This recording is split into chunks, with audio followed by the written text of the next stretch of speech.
Mana kita ada pimpinan-pimpinan Pakatan Rakyat daripada DAP, Keadilan dan PAS. Yang berhormat ahli-ahli Parlimen, yang berhormat ahli-ahli Exco, yang berhormat ahli Dewan Negeri dan pimpinan semua. Kita juga meraihkan beberapa peguam-peguam kita ataupun councils yang bersama-sama dengan kita pada pagi ini. Saudara-saudara, kita telah pun mendengar keputusan daripada 5 orang hakim daripada Mahkamah Persekutuan yang memutuskan secara unanimous bulat suara bahawa kami didismiskan. Ya. Mana rayuan itu telah pun ditolak oleh Mahkamah Persekutuan.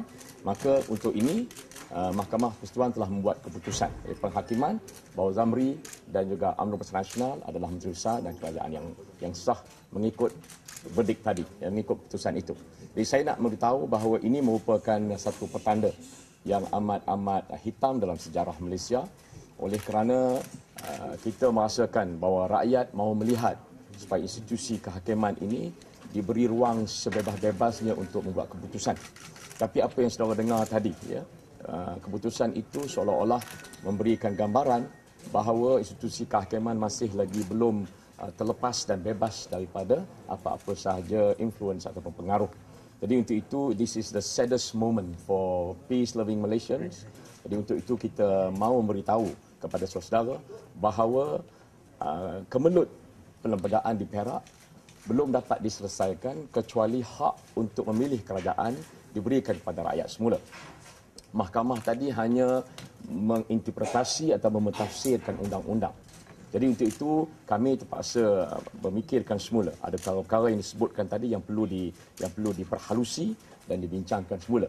Jadi untuk itu saya nak menyatakan bahawa kami Pakatan Rakyat, insya-Allah kami akan berbincang semula. Jadi saya merayu supaya seluruh rakyat negeri Perak khususnya dan penyokong-penyokong Pakatan Rakyat supaya kita berlaku tenang, we stay calm, jangan ada yang bertindak di luar dugaan seperti provokasi dan sebagainya. Kita terima walaupun dianya satu perkara yang cukup menyedihkan, especially for law-abiding citizen. So this is where I think the verdicts just now has completely neglected and set aside all constitutional principles of the past. We have had precedents, which has judgment from genuine judges before, but it looks as though that those have been completely neglected and set aside. Walau macam mana pun, these are prerogatives of the judges, tapi kita akan kaji semula. So on that respect, saya nak beritahu the saddest moment in the history of Malaysia at the moment, because democracy has been completely torn into pieces. The rights of the people have been completely snatched, and this is a verdict where an illegitimate government has been supported. An illegitimate government which did not follow the rules of parliamentary democracy has been supported by the institution. Jadi ini yang cukup menyedihkan. Oleh kerana it can lead to other consequence.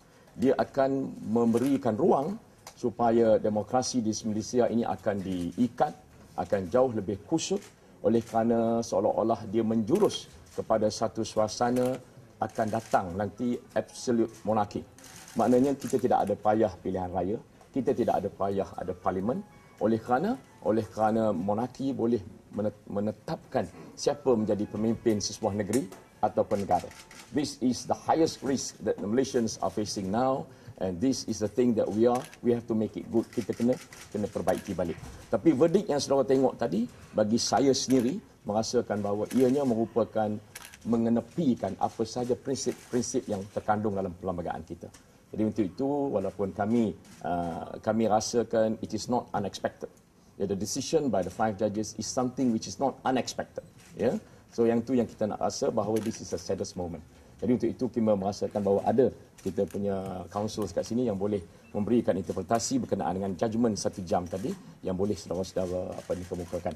Jadi saya minta pimpinan daripada Pakatan Rakyat, if you have any other further comments before we open to questions and answers. So I would allow pimpinan if you have any short and remarks, precise remarks on what we saw as a judgment today. Saudara Yang Berhormat Lim Kit Siang would like to say a few words. The legalization of the undemocratic, illegal and unconstitutional coup d'etat of Perak by the federal court is a sad day for democracy, a black day for justice. After 22 years ago, the first judicial crisis started in 1988. 22 years ago, it was hoped, many have hoped that we are beginning to see the start of the restoration of national and international confidence in the independence, in the impartiality of the judiciary, and all those hopes have been dashed today. It is also a sad day for democracy, and it is we are beginning to get the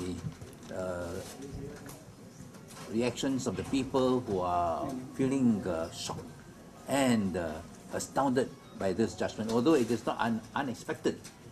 Nonetheless, the 5-0 so-called unanimous judgment of the Federal Court, I think, is a shameful episode for the judiciary and for democracy in Malaysia. Thank you. We have Dr. Lim Kit Siang, Ahli Parlimen Gopeng, pimpinan daripada Keadilan Pusat. Sila. I think the judgment is a temporary setback for the Rakyat. At the end of the day, I still believe that Rakyat will be the judge in the future. We may have lost one Perak, but probably we might win one Malaysia in the coming general election. Hopefully. Thank you, Dr. Lim. Dr. Ngeh would like to say a few words before we open question and answers. I, for one, as a lawyer for 25 years, am also deeply saddened by the whole legal cases involving Perak crisis. Though the Federal Court is the highest court, what we see in the series of cases in Perak, all legal precedents have been overturned. And so whether it's Article 72, where the Federal Court overturned 5 earlier cases that decided very clearly, and that Article 72 of the Federal Constitution, the court should not intervene into the matters of the Legislative Assembly. Similarly, Order 53 of the Rules of the High Court, where judicial review, they must get leave, but the court exempted them from getting leave. And similarly, the Stephen Kalonincang case since 1966, we thought, all Malaysians thought that that is a law, but today it has been overturned again. So it has caused now uncertainty, and as lawyers, sometimes when people ask us what is a law, we say we do not know, because there's no more certainty of the law, and that is erosion, undermining the very foundation of the rule of law. The rule of law envisages a situation where we have certainty of the law. Once the court have interpreted the law, then people know what is a law. And if there's any change to the law, then it's a duty of Parliament or the State Assembly to do it. But and also, I would like to say that if Zambry were to continue to govern, here it is we call denying the 54% of the Rakyat of Perak who supported Pakatan Rakyat. Okay. So for your information, the verdict does not indicate at all that it legitimizes the grabbing of power by Najib, and it does not legalize the existing government by Zambry, Kadir.